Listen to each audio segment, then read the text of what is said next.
are together again on the radio. I want to talk to you this hour about women who are over the hill. The kind of women who are Hillary Clinton supporters, but I'm not talking about politics, but you know what I'm talking about. The dried up old bags, the old prunes, the ones who are past their prime, way past their prime. They're a bunch of bitter old broads.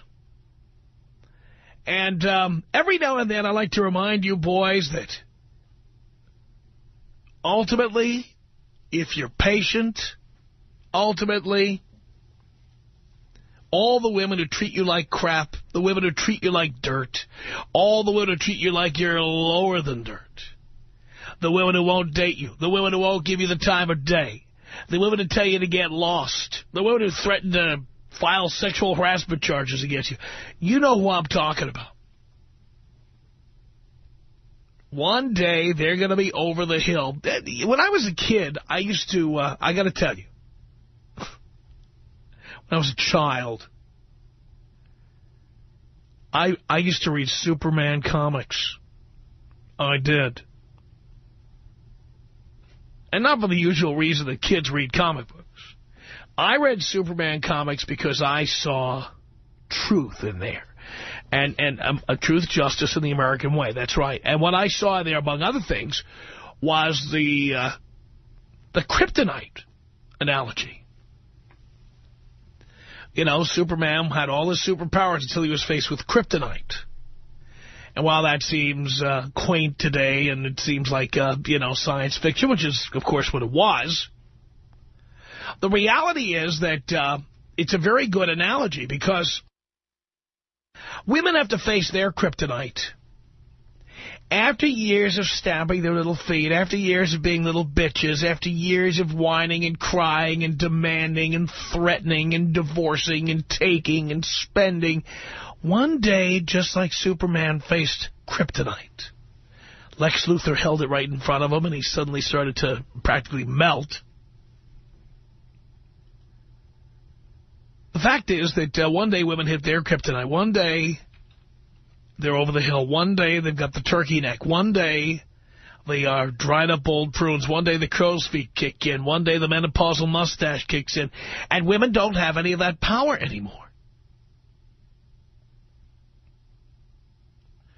Without saying who it is, I knew a woman who, let's just say she was the mother of somebody I dated,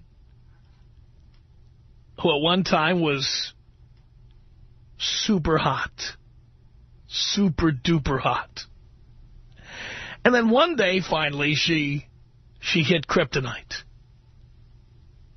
One day she realized she couldn't marry wealthy guys anymore. She couldn't date wealthy guys anymore. She couldn't be demanding. She couldn't be stamping her little feet all the time. Because one day she finally jumped the shark. One day she finally just couldn't do it anymore. It was richly rewarding to see her. It was like a fish out of water, you know. Suddenly, you ever take a fish out of water? You ever take a goldfish and maybe it falls on the floor when you're trying to move it? I used to do that. I used to have a little goldfish and a little net, and you'd like put him in the bathtub in cold water while you would clean out his fish bowl. And then every once in a while, like, he would flop around, he would jump out of the net, and he would land on the floor, and he'd be flopping around on the floor. That's how women get when they can't get what they want anymore, merely by, you know, stamping their feet or batting their eyelashes. Or offering up their bodies or whatever. They flip out. They don't know how to handle it. And I particularly enjoy that because as men, may I tell you, as men, we don't have this problem. We don't.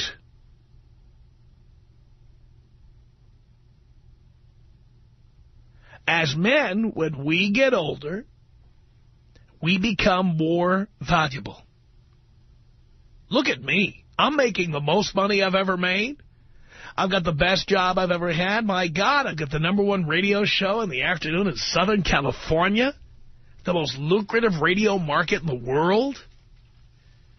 I follow in the footsteps of, you know, the real Don Steele, Casey Kasem, Wink Martindale. all the big-name radio personalities of the past. Here I am. I have this fantastic gig. My life has never been better. I've never been more important within my field. I've never been more financially successful. Life has never been so comfortable. Things have never been so lucrative. Never. Never, never. There are women who years ago should have paid more attention. There are women who should have said yes a little more often. There are women who should have said, thank you, Tom. I understand what you're doing with your life. I really appreciate this time with you. Instead of nagging, cajoling, harassing, trying to get me to sell my house, trying to get me to buy them crap. Instead of having a sense of entitlement, they should have said, you know what? You bring a lot to the table. Thank you for that. They should have done that, but they didn't. So now I'm worth more than ever. I travel more than ever, got more real estate than I've ever had before, more money than I've ever had before.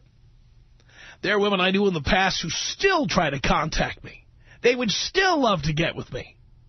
They'd love to rekindle what they think was there or revive the whole thing. Forget it.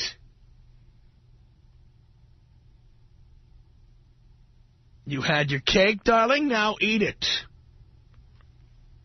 Let it go to your big, fat butt. That's right. Women are in their prime when they are young and hot. And as the years go on, and as they go, yeah, I'm not going out. No, this is not a date, okay? You can take me to dinner, but it's not a date. I imagine these women who, like, turn 50 and the wrinkles are kicking in and everything. I wonder if they have, like, in their minds, like an old movie montage of all the things they said to guys over the years, kind of going through their mind. I mean, you know those old movie montages? Sometimes there'd be calendar pages, ripping off a calendar, clocks, and the hands are going around and around and around to show time going backwards or forwards or whatever. And then you've got a montage of stuff that happened in the past. So I wonder if women ever actually have that in their minds, you know? I wonder if women now who finally have said no to a lot of good men, women who just sniffed at guys who sent them roses or made fun of them because they made an effort to be with them, or guys who were reliable and dependable but just weren't exciting enough, whatever. I wonder if women, once they hit 50, I wonder if women, once they turn into old prunes, I wonder if they have in their minds that like movie montage of their minds. They're going back in time and the calendar pages are ripping off, March, April, May, June, 6 o'clock, 7 o'clock, 8 o'clock, and then in their minds it's like, no, I'm not going out with you. You don't make enough money. What are you, a jerk? Are you kidding me? I've been out with much better than you. I can do better than you. No, you know what? I already have a date for the prom. That's right. And you know what? I wouldn't go out with you anyway because you're a loser.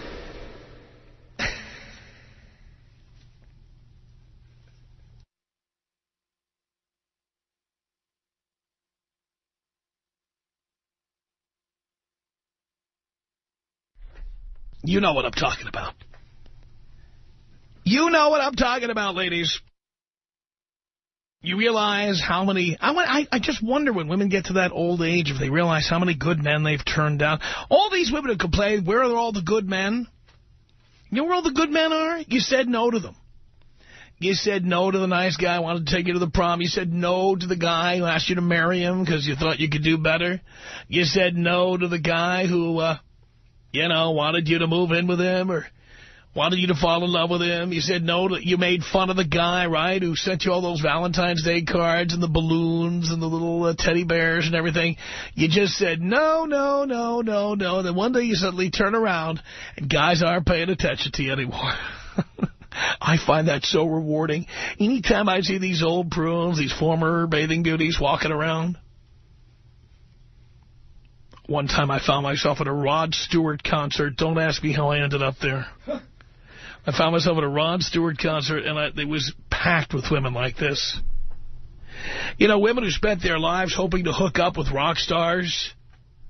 They were hoping to marry the Doobie Brothers or something, and it never happened.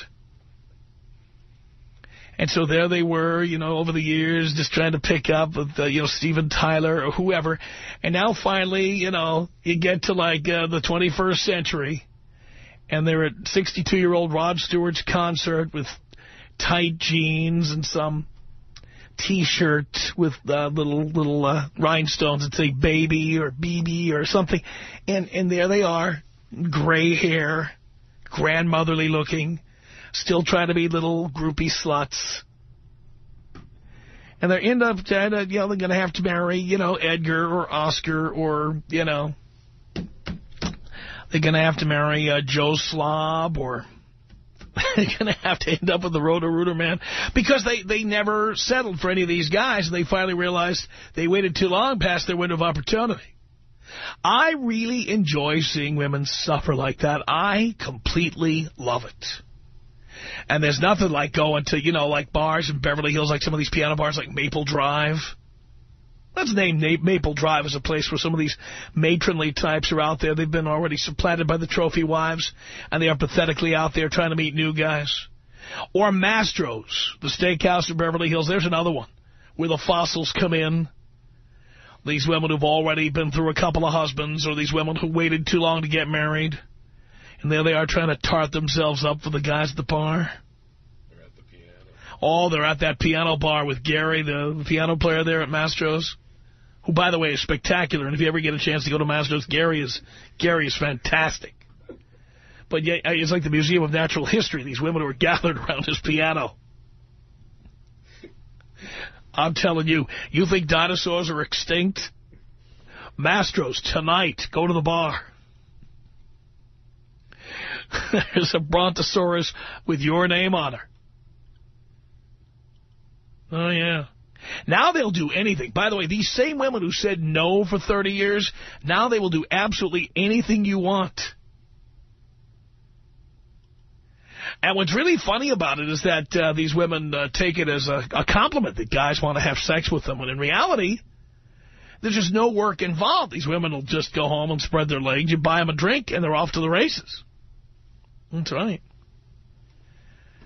So, boys, don't jump on the first thing that moves. Don't jump on the first thing that looks pretty. Don't jump on the first thing that puts out. Because you can't see the future, and you are going to be more valuable in the years to come. Do you think I could have envisioned making all this money I make and having all this success? No. Are you kidding? When I was a kid, I would have been happy to make $50,000 a year being a disc jockey. I would have been thrilled. Making a wise-ass remark every 8 or 12 songs, and the rest of the time just segueing, jingles and songs and slogans. And I would have been perfectly happy doing that. I had no idea we'd get to this point. And you know who else had no idea we'd get to this point?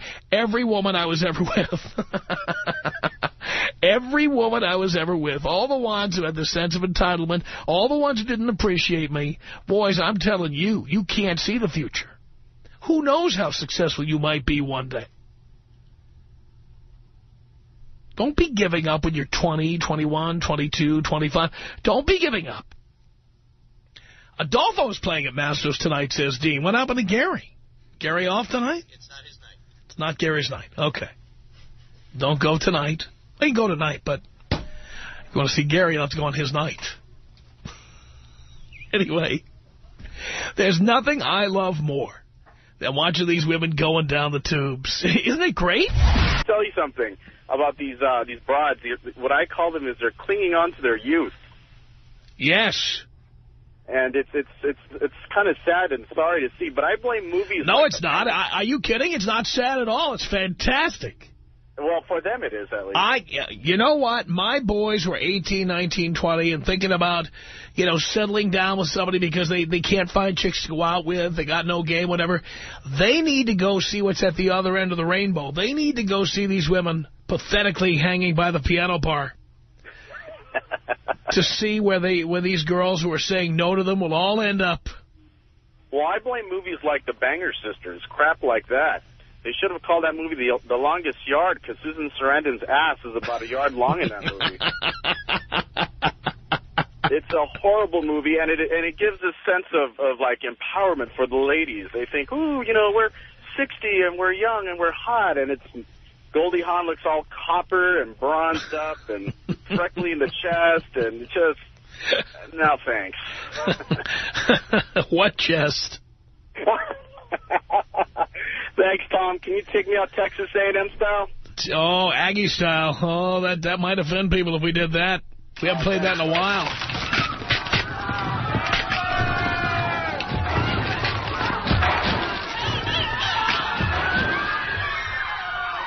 Oh, yeah. 1-800-5800-TOM. That is our telephone number. This is Bill. Is Bill from Torrance? Bill on the Tom Leykis show. Hello. Hey there. Hey. I've got a story for you. I have lived the entire Tom Leykis cycle. Tell me. And I promise you I'll end up at your current topic by the end of it. All right. When I was 25, I was that moron kid who thought it was so important to get married. So I did it. Everybody told me I shouldn't. Everyone told me I was an idiot. Of course, I thought I was smarter than everybody. And so I did it. Biggest mistake I ever made in my life. No, actually, was followed on by other infractions. I ended up getting her pregnant a couple times. And lived with this woman for 15 years in misery. Absolute misery. Bought her the Chanel, bought the nice cars, took her on these expensive vacations, and she treated me like crap. Finally, I got sick and tired of it, divorced her, gave her a huge settlement, $100,000 a year alimony and child support, gave her a house. She continued to treat me like crap for another 5 years. Just absolutely made my life miserable. So what I did is I finally got sick of it, and I started taking it all back. Spent 3 years in the court system, got custody of all 3 kids back, got all the child support back, got all the real estate back, got all the alimony back, and there was just nothing. And now she's out at these bars in the OC doing exactly what you're talking about. She thought she was going to treat me like crap. Now I'm rolling down the freeway in my Maserati, living at the beach, got an incredible job, and she's got nothing. And if your listeners want to take a piece of it, they are welcome. I love it. Well, that's because you've already... myself a 30-year-old woman who treats me like a king, who takes care of my kids like nobody's business, and I couldn't be happier. Well, you know what I always say? I always tell an analogy, Bill. My first luxury car was a 1997 Lexus LS400. And when I bought that car, I was so excited to have it. Because if you've ever been in a Lexus, the intoxicating smell of that leather is over the top. Yeah, nice. And you step on the gas, and it's like a rocket ship the first time you ever get in a car like that. And I'm like tooling around town with the windows all tinted, and I had a black-on-black car, black leather, black tint, black, and I'm tooling around town with this unbelievable Mark Levinson stereo system, and it was fantastic, absolutely fantastic. 2 years after I bought it, though, you know what? I had this idea. I'm going to trade it in and upgrade. So I got the newest Lexus, at the time, the 1999 Lexus LS400. Yeah, probably financed it, too. Yes, and later, well, no, I had no lease. I owned these cars and traded them in and just added a little more cash and moved up the line. Later, I got the 2001 LS430. And finally, the 2005 LS430. Now, why do I tell you this story? Because tonight, as I speak to you, there's a man out there driving my 1997 LS400. And Hope you enjoyed it. The seats are a little saggier. Seats are a little saggier. The leather smell is gone. The car probably has various problems. It squeaks and grunts. But the thing is, the guy's driving around, and this is as close as he's going to get to a Lexus. It's a Lexus. It's just an 11-year-old Lexus. So he's driving my car. Do I care that he's driving my car? Do I feel bad about it? Hell no. Hope he enjoys the ride. Hope you enjoy it. But there's a guy out there right now, that's all he can, that's the best he can do. Yeah, well, I'm not driving it anymore. Just like whoever's driving that bitch you used to be married to, yeah. That's the best he can do. So you, of course, are doing the best you can do, which is way better. Oh, yeah. And she will take any attention she can get from anybody. Oh, absolutely. Anybody. She can get out of him. Are you kidding? Anybody who'll pay attention to her. Buy her a martini and she's yours. Yeah. Just like you probably get my old Lexus for 10 grand, you know, or 8 grand or something like. You probably get it for that price. Probably could. But then what are you going to get? You're going to get a broken down 11-year-old car. Yeah, you sure are. It'll be a Lexus, but it'll be an old car. I got to tell all your listeners, you got to pay attention to this man. He knows what he's talking about. I sure as heck wish I was listening back when I was 25. But it is very painful to undo the mistakes of youth. Very painful and expensive. Costs you a lot in lawyers' bills. Just listen to Tom. You're in your right. Thank you, Bill. You're welcome. Appreciate the call. Hi, Tom. Yeah. Well, the reason I'm calling is because, I'd like to know how you have fared through the years. Well, having money, power, and fame, boy, I'll tell you what, it makes it very easy. It doesn't have anything to do with money. Oh, yeah, it does. Yes, it does. No. Physically, in your appearance. Oh, I'm a minus one. Do you look the same as you did 20 years ago? Doesn't matter. I'm a minus one, but women want me more and more because of my money, power, and expanding fame. That's what they want. I wouldn't call those females women if that's if they have a vagina and it's available, they're women as far as I'm concerned. Okay, well. And if they're hot and younger than you, like your daughter's age, I'm in. Well, the point is, the reason I'm calling, Tom, is because you want to criticize women for getting older. No, I'm not criticizing women for getting older. I am celebrating it. I'm 44 years old, and... You're how old? 44. You sound 64. Well, no, 44. Maybe it's your ears. Maybe it's your... Oh, yes, it must be my old ears, yes. Yeah. And so I take care of myself. I look presentable all the time. Presentable? Well, fine. But I'm curious to know what you might look like. I already answered your question, dear. So you don't want to answer. I answered it. I said I'm a minus one. How much more can I degrade myself? I said I'm a minus one. Hey, do you have any new material?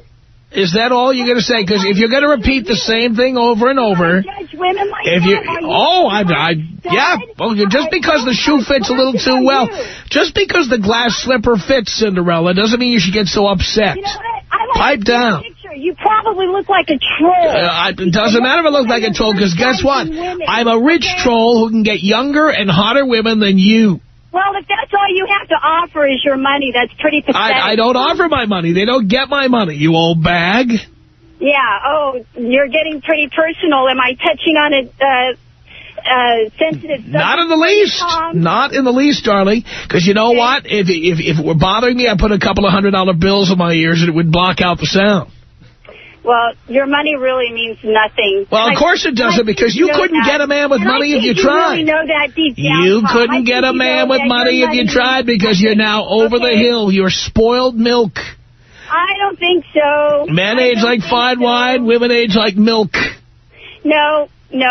Oh, not yeah. Really. Oh, yeah. Oh, yeah. That's how it works, darling. Okay. You had your day of being a little bitch, and now you can't get away with what you used to get away with anymore. I'm sorry, that's the only type of girl that you can attract, Tom. Darling, I don't attract bitches. Believe me, the women who I attract appreciate me for who I am and what I've accomplished. And the reason is because I never give them the keys to the vault. Apparently real women... Hot young chicks who put out. That's what I attract here. Okay. Hot young chicks who put out. That's what I attract. Well, answer me. The last 20 years... Are you going to answer... If you ask the same question, are you going to ask... Answer it. Answer the question. Do you look the same now as you did 20 years ago? Again, darling, you're not early. Are you going to ask that question again? Are you going to ask that question again? Are you going to ask that question again? Are you going to ask that question again, dear? Are you going to see? This is exactly what men like me are trying to avoid. Having to listen to shrill, shrieking shrews like you. Bug-eyed, gray-haired, crow's feet. Women with menopausal mustaches like you.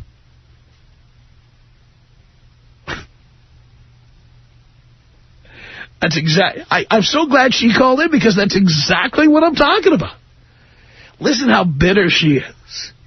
Her day has passed. Listen how angry she is. I've got her number, and that's what's driving her crazy. She's exactly what I'm talking about. The little princess, the little queen bee, The little bitch who said no to everybody and made little demands and batted her eyelashes, and now she's an old bag and can't get anybody to do anything. And she's jealous of the younger, hotter chicks who come along to take her place. She'd love to be dating guys my age. Guys my age who have money, power, and fame. We wouldn't look twice at somebody like that. We look right down the food chain, right down to the women in their 20s or their late teens. That's what we look like. 18, 19, 20, that's what we're looking at. 20, 25, 28, that's what we're looking at. We're not looking at old bags like you. If you want to date a guy my age, you're going to end up with, if you're lucky, the Roto-Rooter man. And I don't mean the guy who owns the company. I mean the guy who sticks his hand to the toilet. That's all you can get now, sweetheart. You old bitch. That's all you're going to get. There's a guy who sticks his hand down the toilet and pulls feces and toilet paper and your old, well, I'd say your old tampons, but you'd have to reach down a few years because you haven't used a tampon in a long time.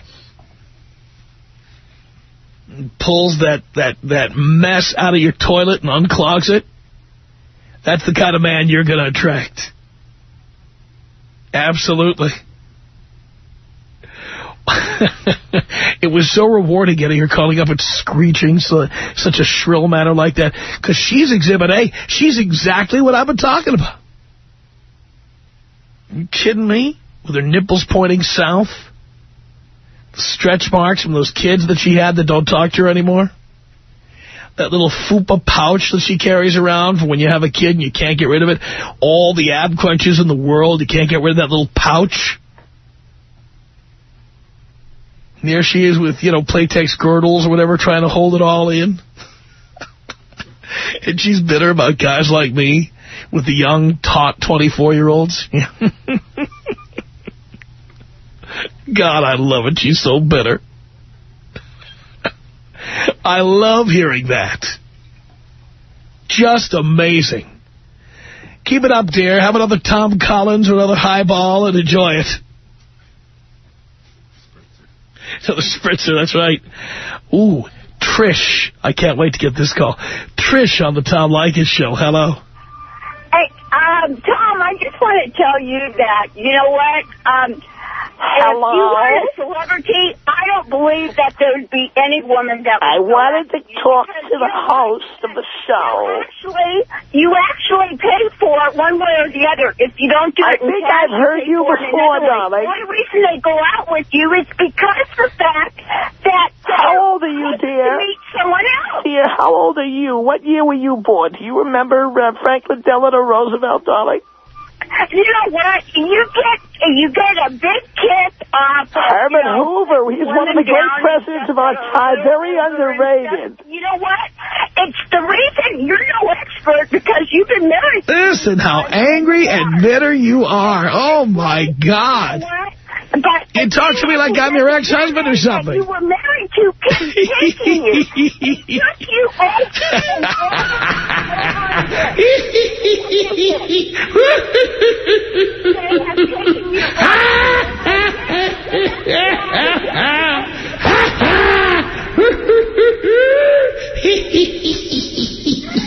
You don't let women talk.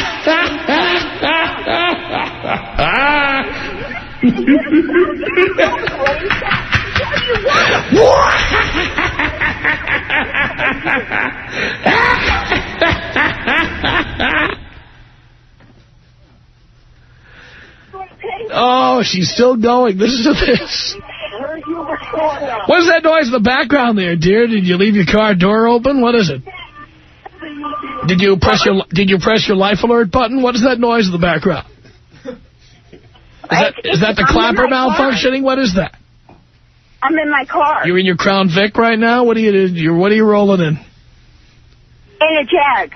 You're not driving a Jag, not even in your dreams. I swear to God. Not even. Not, yeah. Fact, you know what? Fine. Get your Polaroid camera out there and take a picture of it and mail it in, will you? Send it via Pony Express. You old bag. You dried up old bag who lied to Dean to get on the air, but he knew you were lying and he put you through anyway just so I could have fun with you. No, you know what? Just so I could make your life a living hell. I'm driving the jet. Listen how angry you are. Listen how bitter you are. What, you get that from one of your ex-husbands? I'm just saying that, you know what? You probably took it from an ex-husband in a divorce. Listen to you. I understand why you're... Oh, a bitter old prune like yourself. I'm sure you're very understanding. Hello? Oh, my goodness. You know, that's why you're so bad towards women. See, another, she's Exhibit B. We had Exhibit A, and now we have Exhibit B. And you promised... Are you crying, darling? You sound awfully emotional over there. So ugly. My goodness. You and everybody in the card room there at the condominium complex. There you are playing mahjong with the girls, and now you decided to call a radio show. No, actually, you know what? I've never listened to your show ever before. No? Listened it because someone was talking about it, and so I thought, shit, I want to recommend a station for you.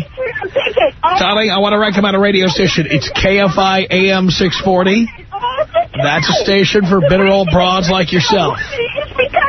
Oh, my God, listen to her. The Tom Leykis Show.